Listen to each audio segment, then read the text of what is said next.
अच्छा, बिस्मिल्लाहिर्रहमानिर्रहीम। अब हम स्टार्ट करेंगे the first one, angiotensin converting enzyme inhibitor. जैसे कि नाम से ज़ाहिर है, मतलब वो ड्रग्स जो एंजियोटेंसिन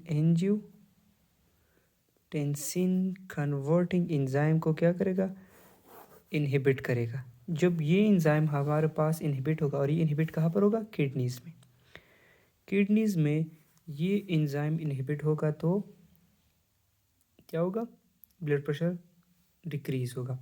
अच्छा, अब हम इस एंजाइम को इनहिबिट क्यों करते हैं? क्योंकि इस एंजाइम के कुछ फंक्शन है, कुछ काम है।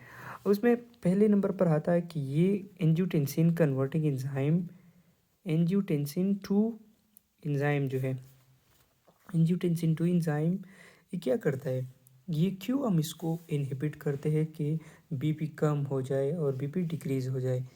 क्योंकि ये इसके एक्शंस में कुछ काम है, मतलब ये कुछ एक्शंस परफॉर्म करते हैं जिसकी वजह से बीपी इंक्रीज़ होता है, और बीपी इंक्रीज़ होता है तो मसला होता है। तो हम इस एंजाइम को इनहिबिट करके वो सारे मसले जो है वो क्या करते हैं, ख़त्म करते हैं। ये पहले नंबर पर ही क्या करता है, ये ब्लड वेसल पर एक्ट करता है, ब्लड वेसल पर एक्ट करके इट कॉजेज वेजो कॉन्स्ट्रिक्शंस। मतलब क्या, vasoconstriction for example this is a blood vessel. जब ये एंजाइम इस ब्लड वेसल पर एक्ट करेगा तो इसमें वेजो कॉन्स्ट्रिक्शन आ जाएगी। वेजो कॉन्स्ट्रिक्शन मतलब इस तरह हो जाएगा, वेजो कॉन्स्ट्रिक्शन की वजह से पेरिफेरल वैस्कुलर रेजिस्टेंस क्या हो जाएगा, इंक्रीज हो जाएगा। What is peripheral vascular resistance? Peripheral vascular resistance means when the blood is pushing in the vessels by the heart. The resistance offered to the heart by the vessel is called peripheral vascular resistance. For example, with this vessel, the heart will exert a less pressure to put blood in the vessel, and with this the heart will exert more pressure. तो more pressure, तो peripheral vascular resistance ज़्यादा होगा तो BP increase होगा। इससे वजह से क्या होगा, बीपी क्या होगा, इंक्रीज होगा। पेरिफेरल वेस्कुलर रेजिस्टेंस हो इंक्रीज तो बीपी इंक्रीज। अच्छा, दूसरा काम ये क्या करता है, ये एंजियोटेंसिन टू एंजाइम जो है, एंजियोटेंसिन टू एंजाइम, ये दूसरा काम ये क्या करता है, ये अल्डोस्टेरोन रिलीज को इंक्रीज करता है। Increase अल्डोस्टेरोन release. और अल्डोस्टेरोन रिलीज जो कि कहाँ पर होता है, एड्रिनल ग्लैंड में। और अल्डोस्टेरोन का काम क्या है, अल्डोस्टेरोन सोडियम और वाटर का रिटेंशन करता है, सोडियम एंड वाटर रिटेंशन। ये सोडियम और वाटर का रिटेंशन करेगा। तो जब सोडियम और वाटर रिटेन होगी तो सोडियम लव द वाटर, तो बीपी क्या होगा, इंक्रीज होगा। बीपी इस यहाँ पर भी इंक्रीज होगा। तीसरा काम ये क्या करता है, ये एंजियोटेंसिन टू, ये कार्डियक हाइपरट्रॉपी काज करता है। कार्डियक हाइपरट्रॉपी, क्योंकि it increase the body fluid content, तो कार्डियो हाइपरट्रॉपी काज करता है। और चौथा ये यही काम करता है कि इंक्रीज सिंपैथेटिक एक्टिविटी। क्या क्या करता है, सिंपैथेटिक एक्टिविटी को इंक्रीज करता है।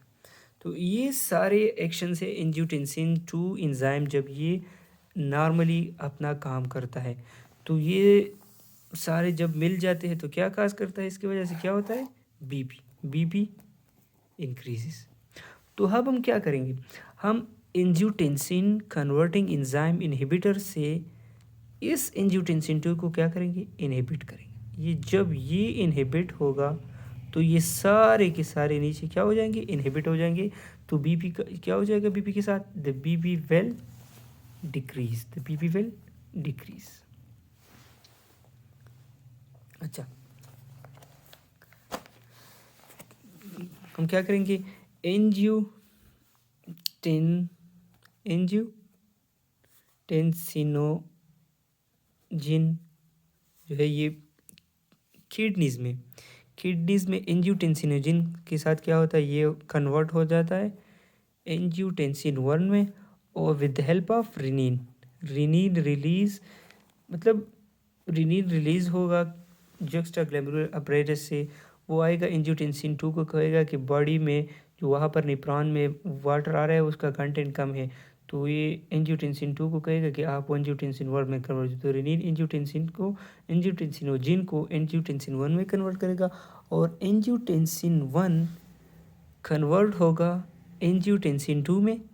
एंजियोटेंसिन 2 में जो द मेन एक्टिंग एंजाइम है, जो इसका रोल यही है कि ये सारे जो हमने पिछले अभी जो 4 काम बताए वही सारे काम क्या करता है, कौन करता है, ये एंजियोटेंसिन 2 करता है। तो एंजियोटेंसिन 2 एंजियोटेंसिन कन्वर्टिंग एंजाइम की वजह से एंजियोटेंसिन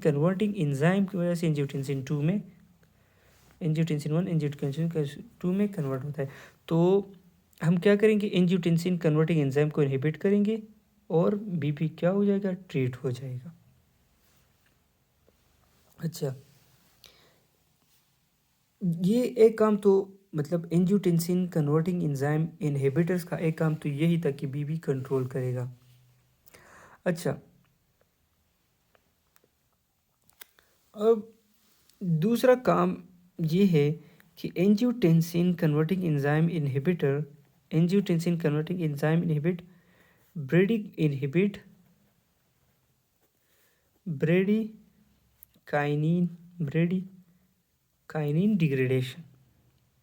ब्रेडिकाइनिन डिग्रेडेशन, इसका जो डिग्रेडेशन है वो इनहिबिट हो जाएगा बाय क्या, बाय ACE, मतलब ACE ब्रेडिकाइनिन का डिग्रेडेशन कम करेगा, तो बॉडी में ब्रेडिकाइनिन का लेवल क्या हो जाएगा, हाई हो जाएगा, ब्रेडिकाइनिन ज़्यादा हो जाएगा।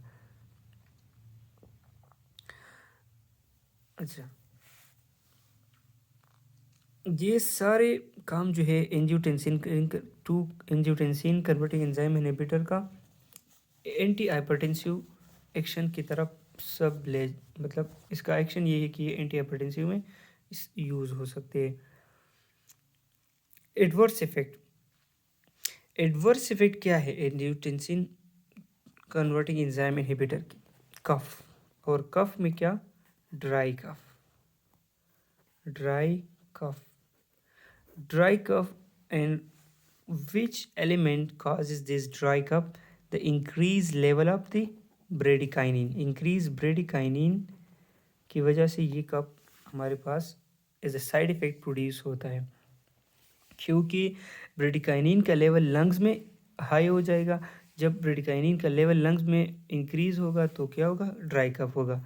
Increase level of bradykinin in the lungs, bradykinin में लंग्स में जब ब्रेडिकाइनिन का लेवल इंक्रीज होगा तो क्या हो जाएगा, dry cough as a side effect आएगा।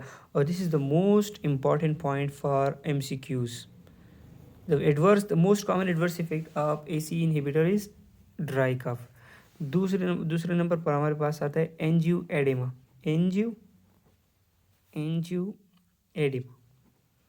What is angioedema? Angioedema means swelling.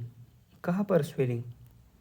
swelling in the nose, lips, mouth, throat, larynx and glottis। यहाँ पर क्या होगा, swelling। This is called angioedema. और ये मतलब लाइफ थ्रेटनिंग भी हो सकती है, क्योंकि ये लेरिंग्स, थ्रोट, ये यहाँ पर अगर एडिमा हो जाए और ऑब्स्ट्रक्शन हो जाए तो एयरवे कंप्रोमाइज़ होगा। जब एयरवे कंप्रोमाइज़ होगा द पेशेंट में goes into a very serious conditions. Proteinuria, teratogenic effect भी इसके होते हैं, मतलब ऐसी इनहिबिटर्स के टेराटोजेनिक इफेक्ट्स भी होते हैं। अच्छा, कंट्राइंडिकेशन